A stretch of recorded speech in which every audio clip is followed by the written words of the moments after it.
Hello everyone, कैसे हैं आप सभी लोग। आई होप आप सभी लोग अच्छे से होंगे। मैं निर्मला अपने YouTube channel basic biology by Nirmala Chaudhary में आपका बहुत बहुत स्वागत करती हूँ। फ्रेंड्स, आज का हमारा टॉपिक है टाइप्स ऑफ रिस्पायरेशन। रिस्पायरेशन का फर्स्ट पार्ट हो चुका है फ्रेंड्स। रिस्पायरेशन के बारे में सारा कुछ हो चुका है। तो आज हम करेंगे टाइप्स ऑफ रिस्पायरेशन, जिसमें जानेंगे इंटरनल रिस्पायरेशन और एक्सटर्नल रिस्पायरेशन। साथ ही साथ ये जानेंगे एरोबिक रिस्पायरेशन क्या होता है, इनएरोबिक रिस्पायरेशन क्या होता है। ठीक है, तो चलिए स्टार्ट करते हैं types of respiration. Types of respiration start करने से पहले थोड़ा सा यहाँ पे क्विकली रिवाइज कर लो रिस्पायरेशन। ओके, तो चलिए जानते हैं रिस्पायरेशन। थोड़ा सा रिवाइज यहाँ पे करते हैं। देखिए, सबसे पहले जब हम सांस लेते हैं बाहर वातावरण से, यानी कि O2 जब लेते हैं तो नॉस्ट्रिल के द्वारा लेते हैं, नाक के द्वारा लेते हैं। हमारे नाक में 2 छेद होता है, ठीक है, तो 2 नॉस्ट्रिल हो गया। तो हमारा सबसे पहले जब हम सांस लिए तो गया नॉस्ट्रिल में। नॉस्ट्रिल में जाने के बाद वो जाता है नेजल चैम्बर। देखिए, ये है नेजल चैम्बर। नेजल चैम्बर, ठीक है। आप जानते होंगे कि हमारा नॉस्ट्रिल यानी कि हमारे जो नाक में हेयर प्रेजेंट होता है। हेयर क्या करता है, हमारे बाहरी वातावरण में जो भी डस्ट पार्टिकल है उसको रोकता है, उसको वहीं पे चिपका लेता है। कौन? हेयर, ठीक है। अब हमारा जो ऑक्सीजन है वो कहाँ जाता है? नेजल कैविटी में जाता है, नेजल चैम्बर में जाता है। और नेजल चैम्बर में क्या होता है कि वहाँ पे म्यूकस होता है। आप नाक छूकर देखिएगा, ऊपर जो हार्डेस्ट पार्ट नजर आएगा आपको, छूकर देखने पर पता चलेगा। तो वहाँ पे म्यूकस म्यूकस होता है, जो एक जेली लाइक स्ट्रक्चर होता है, ठीक है, जो एक लिक्विड मटेरियल होता है वहाँ पे, म्यूकस, ठीक है, चिपचिपा पदार्थ होता है, जो क्या करता है, जो हमारे नाक का बाल, जो धूल धूल कण को जो नहीं चिपका पाया, वो क्या करता है कि उसको म्यूकस वहाँ पे चिपका लेता है। जो हमारे नाक का बाल जो है, जो बाहरी वातावरण से जो भी ऑक्सीजन के साथ डस्ट पार्टिकल आ गए हैं, उसको जो नहीं चिपका पाया नाक का हेयर, उसको वो क्या करे, म्यूकस चिपका लेगा यहाँ पे नेजल चैम्बर में। ओके, तो सबसे पहले नॉस्ट्रिल, फिर कहाँ गया, नेजल चैम्बर। और नेजल चैम्बर में 3 प्रकार के इस टाइप से 3 नोजल कैनके होता है। कैनके जो यहाँ पे बहुत ज़्यादा ब्लड सप्लाई होता है। ये क्या करता है कि हम जब भी सांस लेते हैं, कभी कभी हमारा नाक सूखा सूखा लगता है, ठीक है, फील होता है। तो जब हमारा नाक सूखा सूखा फील होता है, उस टाइम जब हम सांस लेते हैं तो हमारा जो नेजल चैम्बर में 3 नेजल कॉनके होता है, वो क्या करता है, उसमें मॉइस्चर ऐड कर देता है, वाटर ऐड कर देता है, ठीक है। और आप इस बात को जानते होंगे, नहीं जानते तो कोई बात नहीं। तो नेजल चैम्बर में गया, नेजल चैम्बर में जाने के बाद फाइनली हमारा जो ऑक्सीजन है वो कहाँ जाता है, वो फेरिंग्स में जाता है। देखिए, ये फेरिंग्स है, फेरिंग्स में गया। फेरिंग्स के बाद जाता है लैरिंग्स, जिसे वॉइस बॉक्स कहा जाता है। और फिर हमारा जो भोजन, सॉरी, जो हमारा एयर है यानी कि ऑक्सीजन है, वो फाइनली कहाँ गया, ट्रैकिया में जाता है। ट्रैकिया में जाने के बाद ट्रैकिया आगे जाकर जो है ट्रैकिया में डिवाइड हो जाता है ऐसे, जिसे क्या कहते हैं, जिसे ब्रोंकाई कहते हैं। ब्रोंकाई आगे जाकर फर्दर डिवाइड होता है, जिसे ब्रोंक्यूल्स कहते हैं। और ब्रोंक्यूल्स जो है, ब्रोंक्यूल्स के बाद हमारा ऑक्सीजन कहाँ जाता है, एल्वियोलाई में जाता है, ठीक है। एल्वियोलाई में गया। अब यहाँ पे जानते हैं एल्वियोलाई में कैसे कैसे यहाँ पे ट्रांसपोर्टेशन हो रहा है, ठीक है। तो यहाँ पे देखिए, आप देख पा रहे होंगे यहाँ पे internal surface of lungs, bronchioles. यहाँ पे ब्रोंक्यूल्स क्या है, एक सैक लाइक स्ट्रक्चर होता है, जिसे एल्ब्यूलाई या हिंदी में कोपिका कहते हैं। इसी एल्ब्यूलाई में गैसों का आदान प्रदान होता है, ट्रांसपोर्टेशन होता है। एल्ब्यूलाई में प्रेजेंट O2 का प्रेशर, यहाँ पे ध्यान से समझिएगा, O2 का प्रेशर 104 mmHg होता है। यहाँ पे ध्यान से समझिएगा फ्रेंड्स, यहाँ पे हम बना समझाने का प्रयास करते हैं। देखिए, ये रहा हमारा एल्ब्यूलाई। अब ये रहा हमारा, ये क्या है, ब्लड वेसल्स हैं। ओके, अब ध्यान से समझिए कि एल्वियोलाई से ब्लड में कैसे आता है। तो देखिए, एल्वियोलाई में जो होता है, ऑक्सीजन का जो प्रेशर होता है वो 104 HHmg होता है, 104 mmHg होता है एल्वियोलाई में। और हमारा जो ब्लड वेसल्स में है, वो इसका प्रेशर होता है 40 mg। तो हम स्टार्टिंग क्लास में ही बताए थे कि ज़्यादा से कम की ओर फ्लो करता है, ठीक है। प्रेशर जो है ज़्यादा से कम की ओर फ्लो करता है। तो यहाँ 104 है, यहाँ 40 है, तो ज़्यादा से कम की ओर चला जाएगा ऑक्सीजन। समझ पा रहे हैं? तो यहाँ ज़्यादा से कम की ओर क्या करेगा, ऑक्सीजन यहाँ पे इतना ज़्यादा है, यहाँ पे 40 है, तो ज़्यादा से कम की ओर, तो यहाँ पे ज़्यादा से कम की ओर चला जाता है ऑक्सीजन। कहाँ चला जाता है, ब्लड वेसल्स में चला जाता है। अब ध्यान से समझिएगा CO2 के बारे में, ठीक है। पहले इसको इरेज कर लेते हैं थोड़ा सा। यहाँ पे देखिए, अब CO2 का कैसे होता है, CO2 कैसे आता है, तो देखिए ध्यान समझिएगा। ये रहा हमारा एल्वियोलाई, ये रहा हमारा ब्लड वेसल्स। ओके, ये रहा हमारा ब्लड वेसल्स। अब ध्यान से समझिए, एल्वियोलाई में जो CO2 जो होता है, CO2 उसका जो पार्शियल प्रेशर होता है वो 40 होता है। 40 mmHg होता है। और जो ब्लड वेसल्स में जो प्रेशर होता है, पार्शियल प्रेशर ऑफ CO2 कितना होता है, 45 होता है। ये हम किसके लिए कर रहे हैं, CO2 के लिए कर रहे हैं। तो अब आप ही बताइए, हम फर्स्ट क्लास से बोल रहे हैं कि ज़्यादा से कम की ओर जाता है, air goes from high pressure to low pressure, ठीक है। तो यहाँ 45 है CO2 का पार्शियल प्रेशर, और यहाँ 40 है, तो ज़्यादा से कहाँ जाएगा, कम की ओर जाएगा, यहाँ 45 से 40 की ओर जाएगा। तो इस तरह से हमारा हुआ एल्ब्यूलाई और ब्लड में कैसे कैसे ट्रांसपोर्टेशन हुआ। समझ में आया आपको?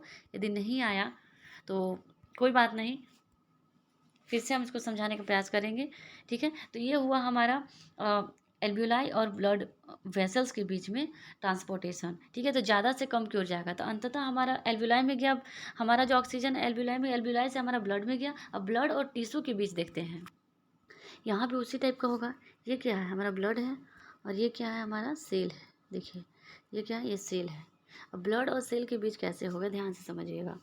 ब्लड में चूंकि ऑक्सीजन बहुत ज़्यादा है, ऑक्सीजन बहुत ज़्यादा है, और सेल में ऑक्सीजन क्या है, बहुत कम है, ठीक। अब दूसरा बात, अब सेल में जो है CO2 बहुत ज़्यादा है।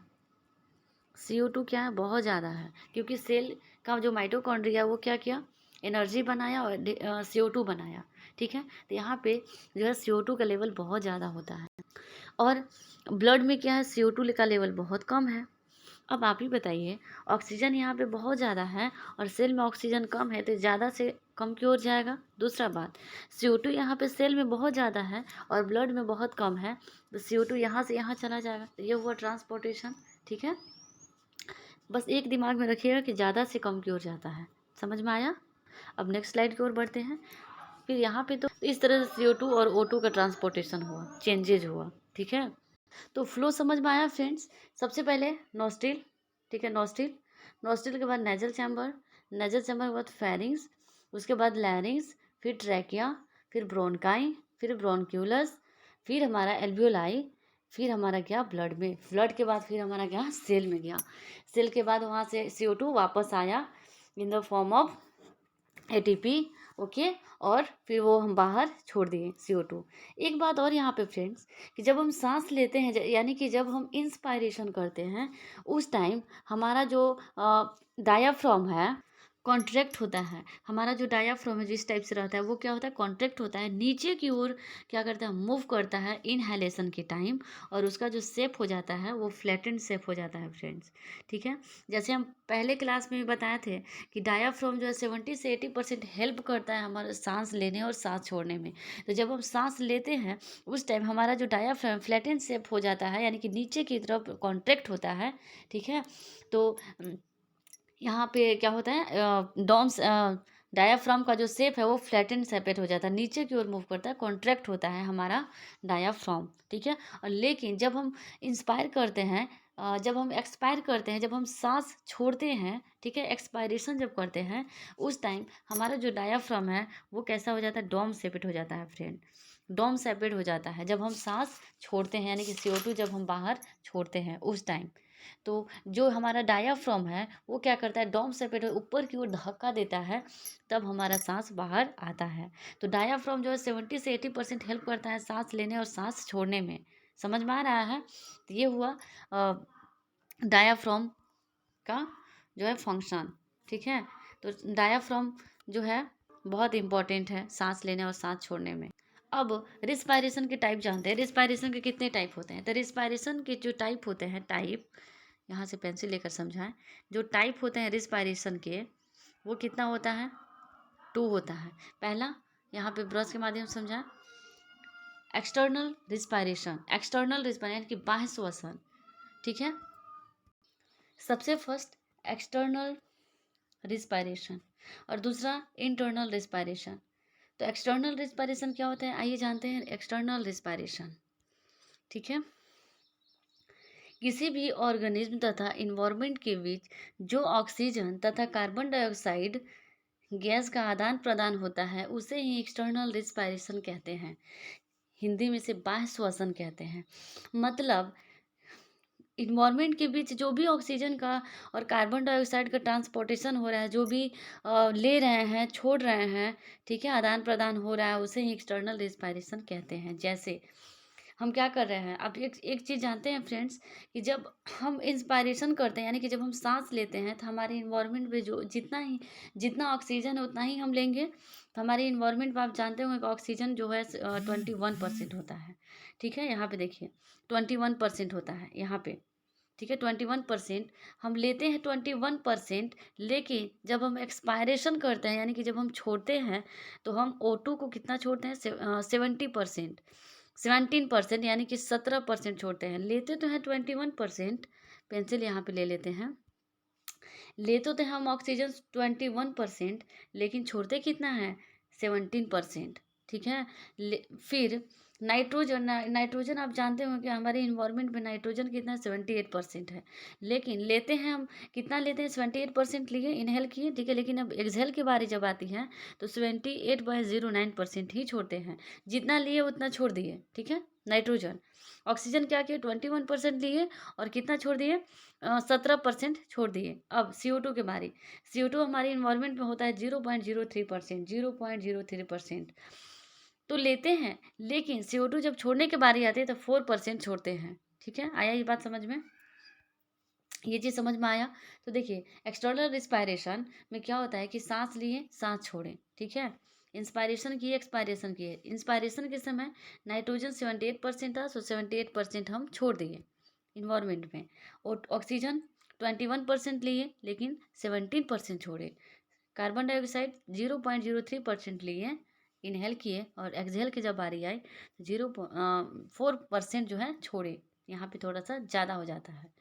ठीक, आपको ये चीज़ समझ में आया। तो ये हुआ एक्सटर्नल रिस्पायरेशन। अब आते हैं इंटरनल रिस्पायरेशन। यहाँ पे इंटरनल रिस्पायरेशन होता क्या है, ध्यान से समझिएगा। इंटरनल रिस्पायरेशन को सेलुलर रिस्पायरेशन भी कहते हैं, जिसे आंतरिक श्वसन हिंदी में कहते हैं। ठीक है, फूड फूड की डाइजेशन के बाद हमें ग्लूकोज मिलता है। जब फूड का डाइजेशन हो जाता है, पाचन हो जाता है, तो हमें क्या मिलता है, ग्लूकोज, जो ब्लड के सहायता से कोशिका सेल तक पहुंच जाते हैं। जैसे कि अभी हम रिस्पायरेशन में बताएं कि ग्लूकोज बना, ठीक है। जो हम सांस लिए वो कहाँ गया, लंग्स में गया, फिर एल्ब्यूलाई में, ब्लड में गया, फिर एल्ब्यूलाई में। तो जो ब्लड से सहायता से सेल में पहुंच गया, इस ग्लूकोज का सेल में ऑक्सीजन द्वारा ऑक्सीडेशन होता है, यानी कि ऑक्सीजन ब्रेकडाउन होता है, ऑक्सीडेशन यहाँ पे होता है, जिसके बाद हमें CO2, H2O तथा एनर्जी मिलती है। ठीक है, इस प्रोसेस को सेलुलर रिस्पायरेशन कहते हैं। कुल मिलाकर के ये बोल सकते हैं कि सेल के अंदर जो भी रिस्पायरेशन का प्रोसेस हो रहा है, उसे इंटरनल रिस्पायरेशन यानी कि सेलुलर रिस्पायरेशन कहते हैं। ठीक है, जिसमें ढेर सारा एनर्जी ATP बनता है। समझ में आ रहा है। तो ये हुआ इंटरनल रिस्पायरेशन। सेलुलर रिस्पायरेशन, अब सेलुलर रिस्पायरेशन का टाइप भी होता है। तो सेलुलर रिस्पायरेशन का जो टाइप होता है वो कितना होता है, 2 होता है। सबसे पहला एरोबिक, दूसरा एनारोबिक। ठीक है, तो नेक्स्ट स्लाइड की ओर बढ़ते हैं और देखते हैं यहाँ पे टाइप्स ऑफ सेलुलर रिस्पायरेशन, जिसे इंटरनल रिस्पायरेशन भी कहते हैं। फर्स्ट एरोबिक, दूसरा एनारोबिक। अब एरोबिक रिस्पायरेशन जानते हैं, एरोबिक रिस्पायरेशन आखिर होता क्या है। ठीक है, तो यहाँ पे है एरोबिक रिस्पायरेशन। ठीक है, ध्यान से समझिएगा। एरोबिक रिस्पायरेशन, जब ग्लूकोज का विखंडन यानी कि ब्रेकडाउन O2 की उपस्थिति में होता है, तो उसे एरोबिक रिस्पायरेशन कहते हैं। ठीक है, एरोबिक रिस्पायरेशन का मतलब होता है कि जब ग्लूकोज का ब्रेकडाउन, ठीक है, ऑक्सीजन के प्रेजेंस में होता है, उपस्थिति में होता है, तो इसे क्या कहते हैं, एरोबिक रिस्पायरेशन कहते हैं। ठीक है, एरोबिक रिस्पायरेशन कहते हैं। और जब एरोबिक रिस्पायरेशन होता है तो ग्लूकोज का कंप्लीट ब्रेकडाउन होता है फ्रेंड्स। क्या होता है, ग्लूकोज का कंप्लीट ब्रेकडाउन होता है। ठीक है, और जब एरोबिक रिस्पायरेशन होता है तो वो कहाँ होता है, माइटोकॉन्ड्रिया के अंदर होता है। समझ में आया, हमारे बॉडी में ढेर सारा माइटोकॉन्ड्रिया, क्योंकि ढेर सारा सेल है। ठीक है, तो एरोबिक रिस्पायरेशन जब ग्लूकोज का ब्रेकडाउन O2 के उपस्थिति में होता है, प्रेजेंस में होता है, तो उसे क्या कहते हैं, एरोबिक रिस्पायरेशन कहते हैं। ओके, और जब भी एरोबिक रिस्पायरेशन होता है तो हमारा जो ग्लूकोज है उसका ब्रेकडाउन कंप्लीटली ब्रेकडाउन होता है। ठीक है, और इसमें क्या बनता है, ध्यान से समझिएगा, CO2 plus H2O plus energy, ढेर सारा एनर्जी बनता है इसमें इसमें एरोबिक रिस्पायरेशन में। समझ में आ रहा है, यहाँ पे पेंसिल लेकर समझा, क्या बना, CO2 plus H2O plus ATP. वो भी कितना एटीपी बना फ्रेंड? 36 एटीपी बनता है, 36 एटीपी। सबसे ज़्यादा एटीपी जो है एरोबिक रिस्पायरेशन में बनता है फ्रेंड्स। समझ में आ रहा है? तो एरोबिक रिस्पायरेशन उसे कहेंगे जब ग्लूकोज का विखंडन, ग्लूकोज का जो ब्रेकडाउन है O2 की उपस्थिति में होता है, प्रेजेंस में होता है, तो उसे क्या कहते हैं? एरोबिक रिस्पायरेशन कहते हैं। और इसमें कंप्लीट ब्रेकडाउन ऑफ फूड होता है और सबसे ज़्यादा एनर्जी बनता है। और ये कहाँ होता है? माइटोकॉन्ड्रिया के अंदर होता है फ्रेंड्स। समझ में आ रहा है? क्या बनाता है? CO2 plus H2O plus energy, energy यानी कि एटीपी। एनर्जी बनाया, एटीपी बनाया। कितना एटीपी बनाता है हमारा सेल? 36 एटीपी बनाता है माइटोकॉन्ड्रिया के अंदर। समझ में आया? ढेर सारा ऊर्जा बनाता है। अब नेक्स्ट आगे बढ़ते हैं। यहाँ पे एनारोबिक रिस्पायरेशन, यहाँ पे एनारोबिक रिस्पायरेशन। ठीक है, अब एनारोबिक रिस्पायरेशन क्या होता है जानते हैं। तो देखिए, एनारोबिक जो रिस्पायरेशन है, समझते हैं अच्छे से। जब ग्लूकोज का ब्रेकडाउन O2 के ऑब्सेंस में होता है, यानी कि अनुपस्थिति में होता है गाइस, तब ये क्या होता है? एनारोबिक रिस्पायरेशन होता है। और फूड का जो है, जो ग्लूकोज बना है, उसका इनकम्प्लीट ब्रेकडाउन होता है। ठीक है, इनकम्प्लीट ब्रेकडाउन होता है ग्लूकोज का।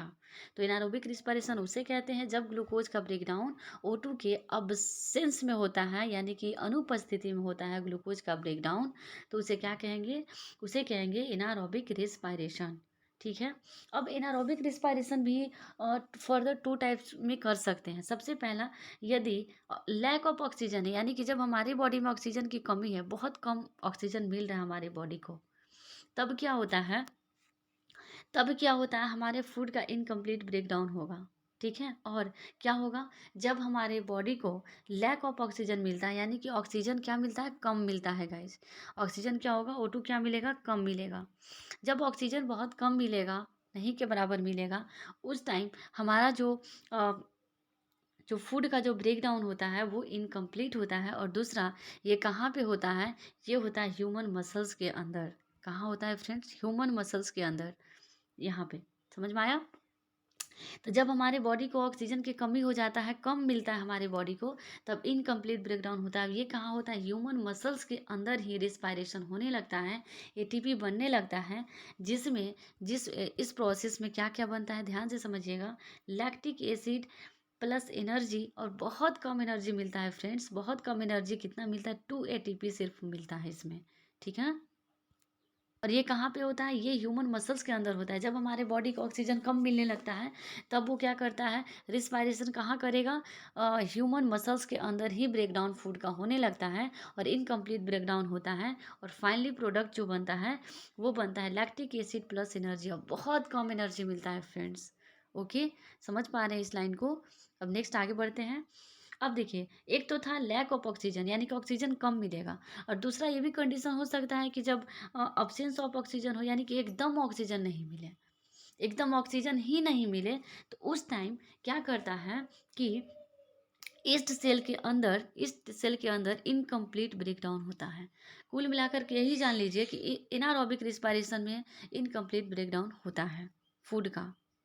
ठीक है, तो जब अब्सेंस ऑफ O2 होगा, यानी कि ऑक्सीजन एकदम नहीं मिलेगा, उस कंडीशन में ईस्ट सेल के अंदर इनकम्प्लीट ब्रेकडाउन ऑफ फूड होता है। ठीक है, और यहाँ पे एकदम जो है ऑक्सीजन नहीं मिलता है, उस कंडीशन में क्या बनता है? Ethanol plus CO2 plus energy, और बहुत कम एनर्जी मिलता है गाइज।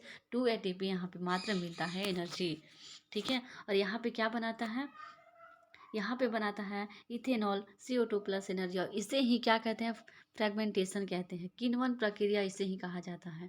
इसी के कारण जो है, और इसका जो यूज है बहुत जगह किया जाता है, जैसे कि ब्रेड, बेकरी वगैरह में इसका यूज किया जाता है। किसका?